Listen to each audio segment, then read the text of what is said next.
Zdaj zaključuje ta del, zaviti del tega smuka, prihaja na ravnino, prednost je 24 stotink sekunde. Dajmo zdaj, spoštovane poslušalke, dajmo zdaj Tina Maze, 24 stotink še prednosti po zadnjem merjenju mestnega časa. Zdaj bo seveda dragocen vsak pet še preostanka te proge Raptor. Bliža se naslednjemu merjenju mestnega časa, ali bo še vedno v zelenem, ali bo še vedno vodila, še 12 stotink ima prednosti, ali bo to zadostovalo za prevzem vodstva v cilju. To je odlična vožnja, lahko bi zdaj le trdili, da bo to kolajna, ampak kakšnega leska bomo videli čez nekaj trenutkov. Tina prva!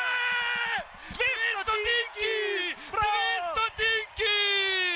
Tina Maze je v cilju, za centimetre je prevzela vodstvo, za 2 stotinki sekunde in se je oddolžila Ani Feninger za razplet v super veleslalomu. Bravo Tina, visoko dvignjene roke v ciljni areni, 2 stotinki sekunde, neverjetno kako pri njenih zmagah, pri